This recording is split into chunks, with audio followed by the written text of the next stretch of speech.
Okay, well, as Reggie said, we've been in heavy sledding here in the first couple of chapters. One of the key ideas that we've been dealing with is the philosophy of men.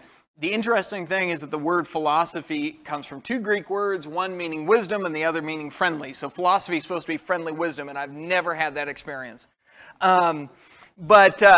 It is that issue that we're running into is something that is increasingly an issue generationally. Reggie and I were talking earlier today. He remembers going to school, and he said the Pledge of Allegiance, and then somebody would do what we might call a little Bible talk. And that was normal. And just every day there would be Pledge of Allegiance and a little Bible talk.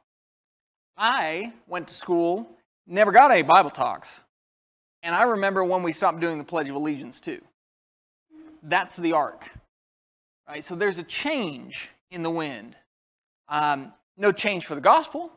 No change for us as God's people. We stand firm and we do the Lord's work. But it is definitely the philosophies of men have had an impact on the culture that we live in. And so a couple of verses for us to keep in mind as we've been talking in the past 2 weeks primarily about the subject of truth and how do you handle truth and how to talk to people in a logical fashion. This is what your Bible commands. 1 Peter 3:15, that we need to always be ready to make a defense to everyone who asks you to give an account for the hope that is in you, yet with gentleness and reverence. So we're clearly told that we've got to be ready to make a defense for what we believe. In Acts 17, when Paul was preaching from city to city, it says he was reasoning in the synagogue with the Jews and the God-fearing Gentiles and in the marketplace every day with those who happened to be present. These are the way that it was dealt with in the first century. You can even think about Jesus when he was asked about paying taxes. What did he do? He asked for a coin and then he gave a logical argument. Right? Whose face is on this coin? Whose image is there, and then whose image is on you. And then one of my all-time favorite passages entirely in the book of Isaiah, come now and let us reason together. And that's God speaking. And if God believes in reason, I think we can too. But it is an odd class to teach as a Bible teacher in that so much of our time is our Bible kind of being set off to the side. And the reason for that is you're dealing with somebody who isn't there yet. Right? You and I, if we have a disagreement over something, we simply go to the sacred writing and we say, what does it say? What saith the Lord? We'll find whatever it says, and we do that. Because we've come to the common foundation of Jesus and His Word.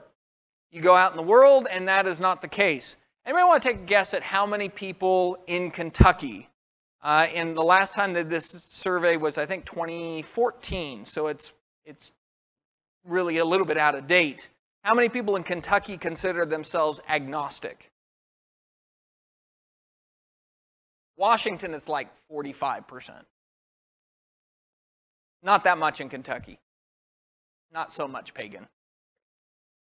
That's high. It's not quite that bad, which is good. 30, keep going down. Oh, now I'm an auctioneer. And I'm not good at it because we're going down. Yeah, I got it the wrong way. It's 22%. So another way to think of that is 1 out of 5 people you run into.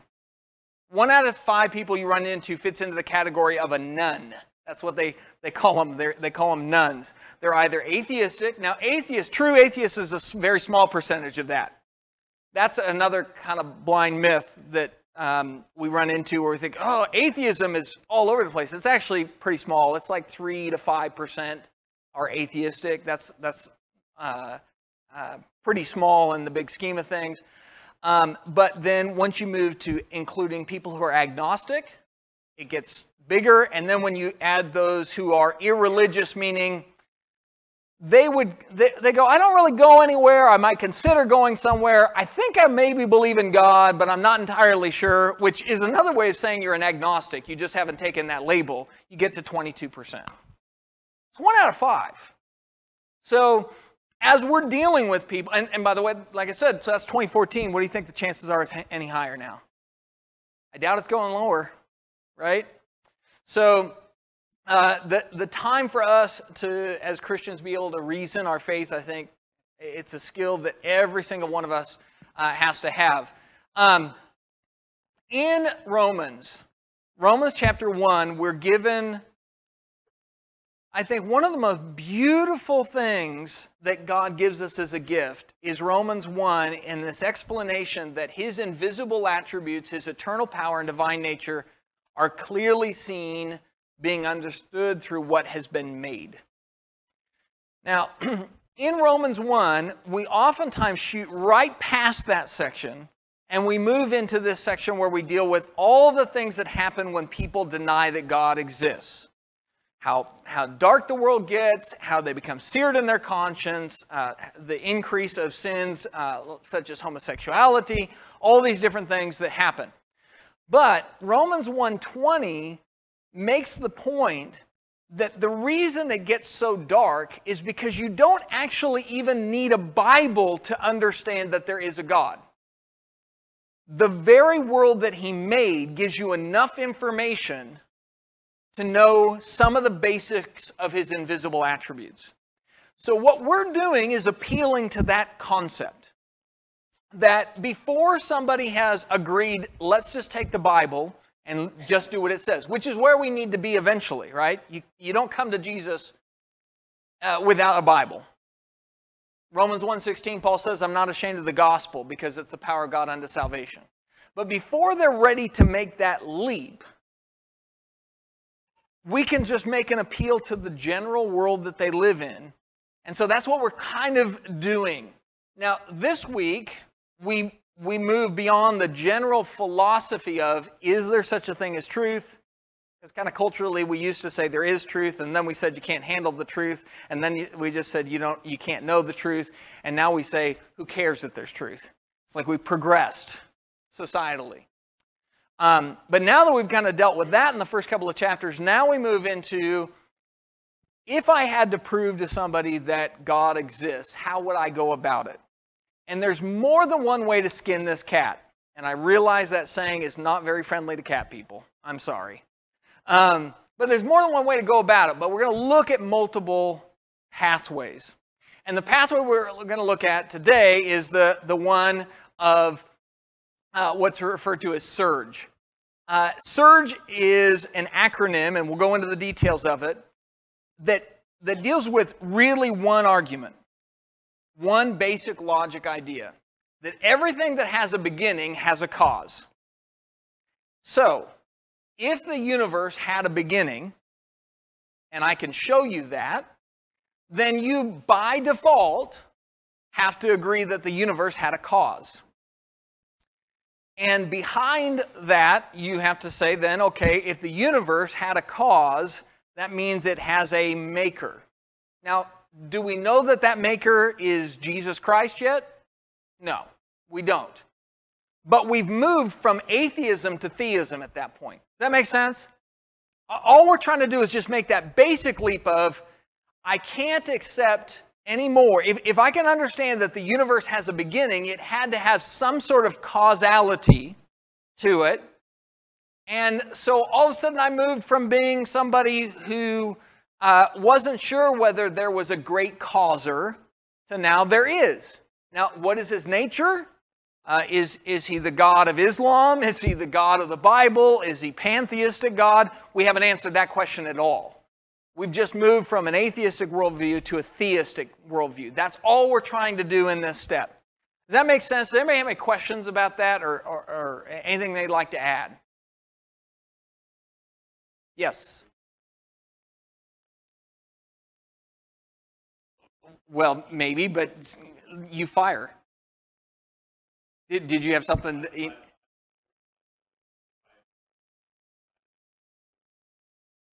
Okay, so everything that has a beginning has a cause. So here is my explanation of that. The first thing I'm going to do with somebody who asks that question, is that really true? Right? Which is a fair question. Is that premise true? Number one, everything that has a beginning has a cause.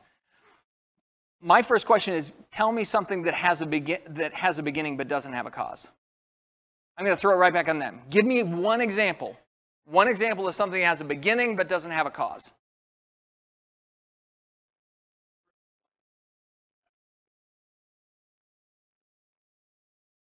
Okay, so great point, right? So he asked the question, so what do we define as a cause?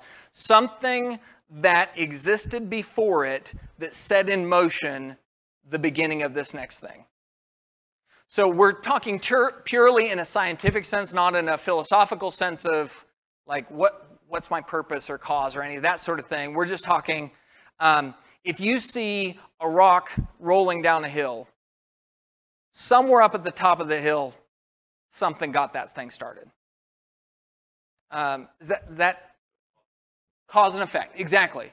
So the interesting thing is science, what we call scientific research and study, is just the study of causes.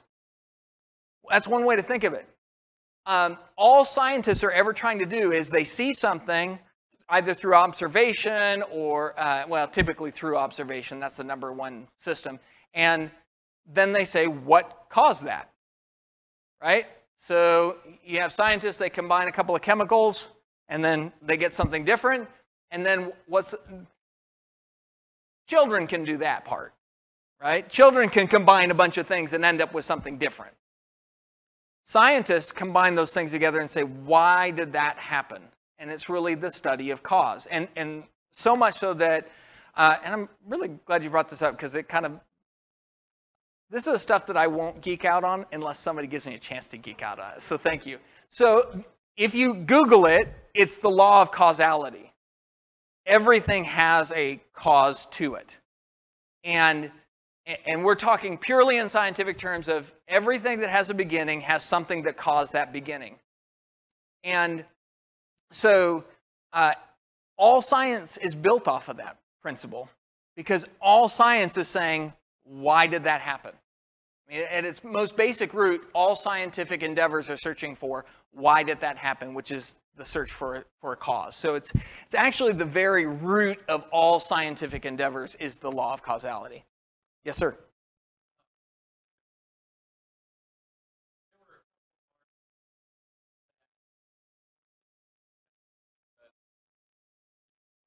Mm-hmm.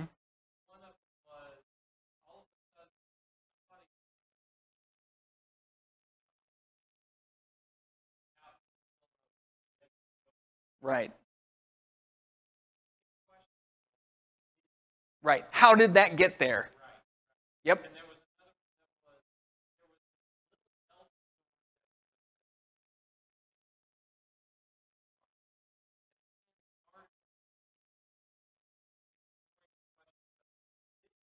Hobbit. A Hobbit did that. Yeah. Yes.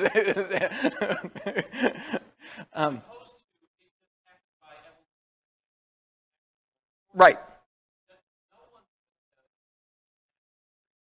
Right. Okay, so to build off of what John is saying here, where you have a piano, it shows up on a sand dune, and everybody says, how did it get there? Who put it there? A little door in a tree, and you say, well, which elf built it? Why are none of you right now worried that a hippo is tearing your car apart? It's a stupid question, right? But I'm a stupid teacher. Why? Why aren't you worried that right now, randomly a hippo appeared inside of your car and is just tearing it to shreds?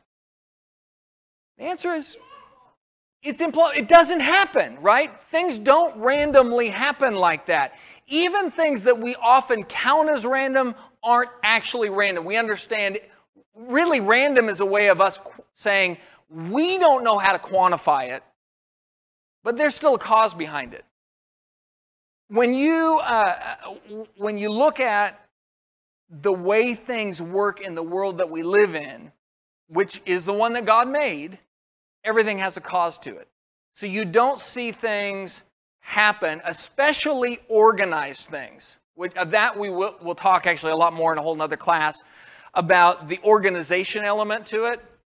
Right? It's one thing if something just is broken and chaotic. It's another thing if you see something organized show up. So one example, I think he might even use this one in the book. If you're walking along the beach and you see spelled out in rocks, John loves Susie, and you see that spelled out in rocks, you don't assume that that randomly was washed ashore, do you? You assume design to it and a cause behind it. The more organized a thing is, the more that you have an expectation that there's an intelligent causer behind it. Now, at this point, we're really not even dealing with the intelligent causer. We're just dealing with the cause itself. That principle that everything that has a beginning has a cause, if we can prove that the universe has a beginning, then we are left with the third idea that there is a causer behind the universe. And now what we have to do is we have to make the statement that the universe was created. And once again, we've not talked about the details of that creator and how much he loves you and what he's done for you or the scriptures, any of that. We're just getting to the basic idea. So, Genesis 1:1, where does the Bible start? In the beginning, God, right? It starts at the beginning, Vicini. It begins all the way back at the idea that there is an inception point to the universe.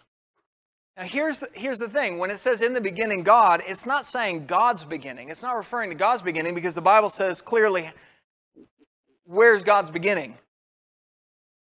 He has no beginning. That's exactly right. Yeah, so he has none. He's eternal in both directions. So it's not God's beginning, it's the universe's beginning. Genesis 1 is the story of the creation of the universe. Now, alongside that, you have John 1. So here at the beginning of the Old Testament and right at the beginning of the New Testament with the Gospels, you have, in the beginning was the Word, and the Word was with God, and the Word was God. He was in the beginning with God, and all things came into being through Him, and apart from Him, nothing came into being that has come into being. Now, here's my point. If we're going to talk about God, you have to talk about the beginning, because that's where the Scriptures start. And so the discussion of, does the universe have a beginning, becomes this connection point to the Bible for us in discussion with somebody. Because if I can get them to see that the universe has a beginning, then we can begin to have the dialogue that the Bible does give an explanation for that beginning. Does that make sense? Everybody with me there? Any questions? Okay. So, here's where that acronym SURGE comes in. I have a picture of a water droplet there because I want you to kind of envision that's what we're talking about with the universe is. If it has a beginning, we're saying that it rippled out from an inception point, that inception point being God creating it, and then out it goes. Now, one of the things that you might find alarming if you read through the chapter here is he talks about the Big Bang. Why might we as Christians have a problem talking about the Big Bang? Why? What's wrong with the Big Bang?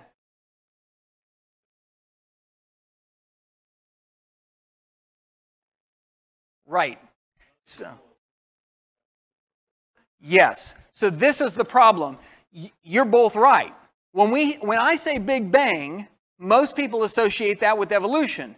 But you know what? When God made everything, I bet you it banged. It was probably a big bang. I just happen to know who did the banging.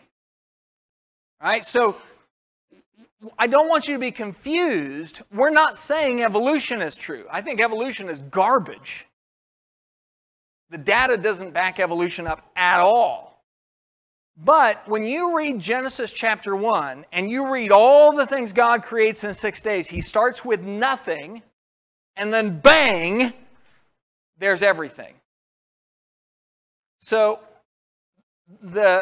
I don't want you to confuse that point in the book. He'll talk about the Big Bang, but he's not using it in the terminology of evolutionary thinking, nor should we. But the idea of a Big Bang, ironically, works in our favor because that's the idea that we started out with nothing and then we got something. For a long time, the goal, what evolutionists and atheists believed, was that the universe was eternal. That was what they taught, which is interesting because Romans chapter 1, it says if you don't worship the Creator, guess what you have to start worshiping? The creature. right? So something has to be eternal, and if it's not God, you make it the universe. So they had a view that it was static. Okay, this is where I gotta be careful. I don't waste all my time on geeky stuff. But Einstein, when he originally wrote the theory of relativity, he built in a buffer because the math didn't work out. Because he wanted the theory of relativity to work with a universe that had always existed, and the math didn't work. So he tweaked it. He built in this little thing that let the math work for an eternal universe. And you know how he did it? He divided by 0. Anybody here ever heard what happens when you divide by 0? Yeah, that's right. Your head explodes. I mean, it's just, you can't do it, right? You can't divide by 0. But he did it because it was the only way to make the math work, unless you did it with the design that the universe had a beginning, where there was no time and no space and no matter. Because the theory of relativity is that space, time, and matter all work together and are relative to one another. He had that in there because he didn't want to believe in a universe that had a beginning. It irritated him. But in the end, they ended up having to take that out of math, and most scientists today do accept the fact that the universe has a beginning. And the reason they do that are for several very good, well-established scientific truths. So that SURGE acronym starts with Second Law of Thermodynamics. The second one, U, stands for the universe is expanding. R is radiation afterglow. G is galaxy seeds. That's not science fiction, that's science fact. And E is Einstein's theory of relativity. So I'll break these down. Some of them I'll spend more time on, some of them less. The first one, the second law of thermodynamics, I'm going to actually tie it to the first law of thermodynamics as well. Thermodynamics is the study of how heat or energy moves. So you have thermo is that idea of heat and energy. Dynamics is the idea of movement or change and exchange. Engineers study thermodynamics all the time. Okay. So the first law of thermodynamics is the law of conservation of energy. I like to describe it using a snow globe. So you take a snow globe, right? You've been a little kid, had a snow globe, and so you have it in all the little particles and everything, the little snow bits are down at the bottom, and as a kid, you're kind of sociopathic, and so you just shake it, right? You've had too much Christmas cookies, and so you just shake the thing, and shake the thing, and shake the thing, and it all moves around and it swirls in there, but at the end, it will eventually all settle back down to the bottom. You cannot add stuff in there, nor can you take away. It's a closed system, a snow globe. Everything that's in there is in there, and it's going to stay in there. Now, the universe is a really, really, really, really, really big snow globe. Everything that is in here is in here. You can't add energy. You can't take it away. You can change it, but you can't get rid of it. That's the whole E equals mc squared thing. Energy and matter, you can go back and forth, but you really can't get rid of anything. You can just change its form. You take like a tree. You take a log off of a tree, you burn it in your fireplace. The log is gone, but all of it has converted into either another type of matter, like soot and ash and things like that, or energy. But it's all still there, just in a different form. So that's the first law. Everything that's here is here, and you can't add to it, and you can't take away from it. You're stuck with it. The second law is the law of entropy. That picture I have up there is called a Newton's cradle. You ever seen one of those? You pull the ball back, and it goes ding, ding, ding, ding, ding, ding, ding, ding, ding, ding, ding, ding. And it goes back and forth and back and forth and back and forth. And if you're really bored, you watch it and watch it and watch it and watch it. And it seems like it'll go like that forever. But that's not actually what happens. Eventually, it slows down and stops. And the reason it stops is because of the law of entropy. The energy from the ball swinging this way transfers boom, boom, boom, boom, boom, boom, through all the other balls out to the other side. And it swings up. But when it swings up, it doesn't swing up quite as high as the previous one did. because the usable energy dissipates. You get to a point where there's more disorder than order. Everything in the world works that way. Everything is slowly running down. That's why the carpet will have to be replaced at some point. Right? That's why you have to repaint walls. That's why you die. Everything's wearing down. The sun only has so many hydrogen atoms in it. Everything's slowly wearing out. So if everything that we have is what we've got, all the energy and matter and everything, we got what we got and you can't add a lick, and everything's slowly running down, it's like that rock at the top of the hill. Who put the rock at the top? Who put all that energy in there in the first place? You're left with a beginning. Another way to think of that is like a flashlight. If I had a flashlight and I turned it on and I set it right here on the table and we just let it burn, and so we all go and we come back Sunday and that light is on, but it's just fading and fading and fading and fading and fading. It's because slowly that energy is dissipating out of it. That's what the universe is doing. It's slowly but surely wearing down. This matches your Bible. Of old you founded the earth, and the heavens are the work of your hands. Even they will perish, but you endure, and all of them will wear out like a garment. Like clothes, you wear it long enough and you get holes in the knees. Like clothing, you will change them and they will be changed, but you are the same and your years will not come to an end. One of the contrasts that the Bible gives us multiple places, that's Psalm 102, but it's also quoted in Hebrews, is God doesn't wear out, but everything here, guess what? It absolutely does. Jesus says the same thing in Matthew 24, heaven and earth will pass away, but my words will not pass away. Right? In fact, if you want to be technical about it, that phrase, heaven and earth will pass away, is technically in Greek, heaven and earth are in the process of passing away, which is a weird little Greekism. In other words, it's happening right now. They're passing away right now, little bit by little bit.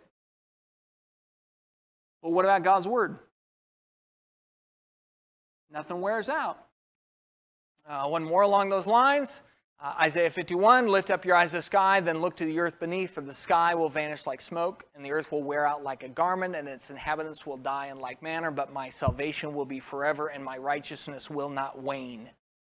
This comparison is made in multiple places in the Bible, that the earth is a wearing down vessel, the universe is a wearing down vessel, but God's salvation and God's word are not.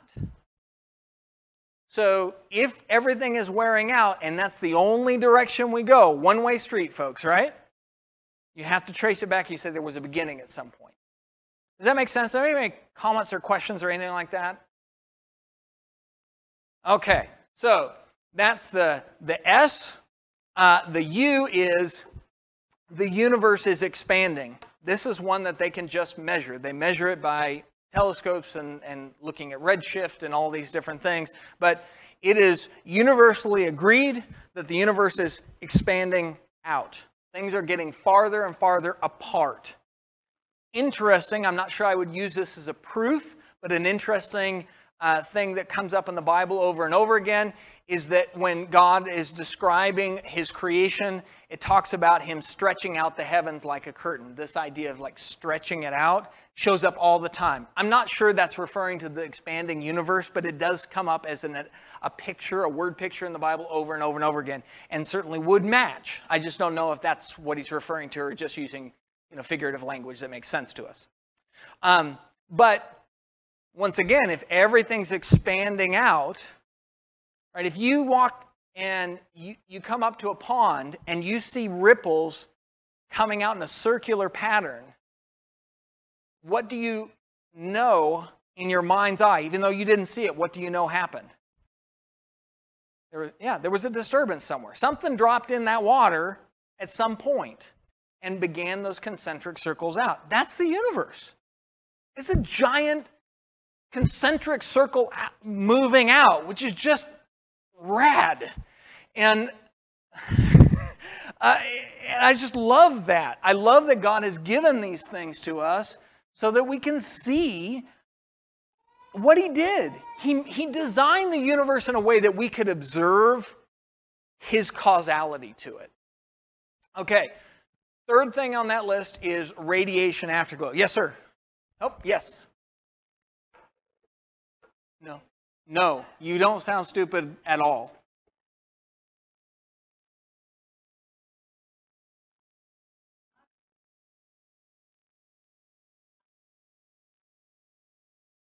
Yep.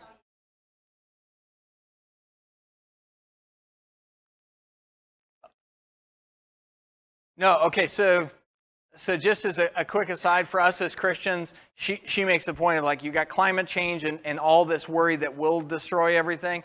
Yes, God has made us to be stewards, right? There's no doubt about it.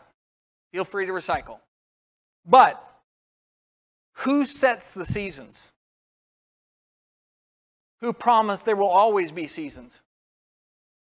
Go to Genesis 1, it's Him, right? So I think the terminology might actually be right now, climate change, but not climate gone, right? That cyclical pattern, that the universe that we live in, we are stewards, yes, it's His. And He gets to decide when it ends, and He's made those calls without consulting us, turns out. Yeah. Okay, radiation afterglow. Anybody else have any comments or anything that I missed? Okay, radiation afterglow. I don't know if this still happens with, I was going to use an analogy, but I'm not sure if I'm going to date myself a little bit here. You turn off the TV in a dark room and you still get that like little bit of afterglow. That doesn't happen anymore, does it? No. Nick's like, dude. They also don't use vacuum tubes in them either. Okay, you used to do that. It used to be when you have a TV, an old CRT, cathode ray tube TV, you turn it off and there'd be like this glow in a dark room that was kind of eerie and spooky looking for a second until it finally faded away. That's the afterglow of the radiation for the cathode ray tubes. That's an analogy that will work for this class. Is probably the last one I get to use it for. But the idea is, if you have a huge burst of energy, there should be a radiation afterglow of that massive event. Now, the Big Bang, once again, we're using this in a very the simplistic sense of the Big Bang being there was nothing and then there was everything. Not just nothing and something, but nothing and then everything. That's a Big Bang. That's a huge amount of energy. You should expect a radiation afterglow. Guess what they found? Exactly that. That's exactly what they found. That there is a measurable radiation that matches the pattern of there being a beginning cause, a Big Bang moment in the history of the universe. And this is stuff that is measured all the time by astronomers. This is an understood just truth. It is the way that it is. Now, we get to take it one step further, which is the science fiction that's actually fact of galaxy seeds. So, imagine that I had a glass and I asked you to pour me some iced tea. If you pour it too slow, I die before it's finished, right? That would be the most cautious way to do it. You could pour it so slow that there's never going to be any drip or anything like that, but really it's not useful to me if I have to wait an hour for you to finish pouring my glass. There's another option though. You can walk up and say, sure, Scott, and you just dump it as fast as possible. But what happens then? Spills everywhere, right? And we have a giant mess, and once again, not friends. So, too slow, and there's nothing useful. Too fast, and it's so chaotic it becomes not useful.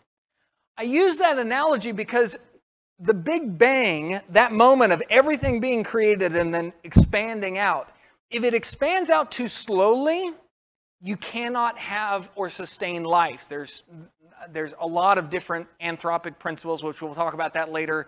Don't worry about that term right now. I probably shouldn't have even said it. But there's a lot of things that just don't happen if the universe expands too slowly. If it expands too fast, everything's too far spread apart, and it doesn't work that way either. You have gravitational problems, all sorts of different things. It has to be just right. And so you almost think of it like those concentric circles being like rings in a tree stump. They're at this consistent rate that is useful. Galaxy seeds, that's what that is. In order for galaxies to form, you think about the galaxy that we live in, which is mind-boggling that we're just one of many galaxies that God has made. If the planets are too far apart or they're too close, everything goes wonky. It all has to be just right. The galaxy seeds principle is, and they measured this with this satellite, it's called COBE, C-O-B-E, which stands for something and I can't remember. But you can go look at the pictures if you want. They're boring. I looked them up. I was so excited, and then they were just boring. But they document that the expansion, not only do we have the radiation afterglow, not only do we have a measurable expansion, but you can see that it happened at just the right rate that is necessary for life. Just the right rate for everything to work out. Wow. So it's the difference between just something happening and something happening in a very measured and specific way. That's what galaxy seeds show, is that this idea that galaxies had to have an inception point to them that was just the right type in order for it to work, and guess what we find? Just the right type showed up. Almost like there was an intelligent designer behind the whole process. Please, does anybody have any questions about galaxy seeds? Please no, because that's the one I know the least about. Awesome. Okay, then we have E, which is Einstein's theory of relativity. How am I doing on time? I'm out. That's how I'm doing on time. Okay, Einstein's theory of relativity. Let me cover it very, very quickly. Einstein figured out that time, space, and matter all are connected. One crazy thing that we've learned is they took astronauts and they had a clock on the ship and then a clock back at Houston, and when they travel really, really fast, time slows down. And so they can actually measure the difference. All of these things are connected, time, space, and matter. So one of the things that Einstein ended up proving by the theory of relativity is you can't have time. You can't have space and matter without time. You can't have time without space and matter. All of them are connected. So the idea that we just randomly had space and matter at some point in the middle of time doesn't work. All of those have to be created at the exact same moment.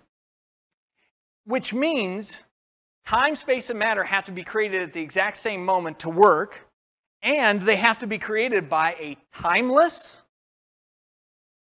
immaterial, meaning outside of space, a timeless, a spaceless, matterless being. Well, when we talk about God, is God bound by time? Is God bound by space? Is God bound by matter? The interesting thing is that what Einstein found is that the cause of the universe had to be something that had all of the exact same qualities of the God you read about in the Bible.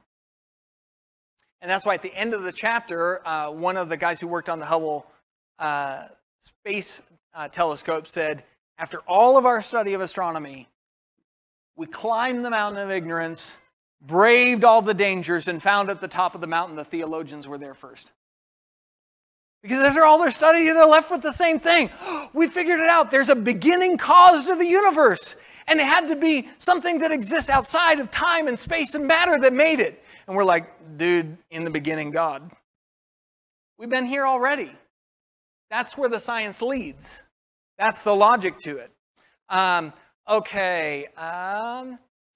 You end up then with two choices. Either nothing created something out of nothing, which doesn't make any sense, or something created something out of nothing.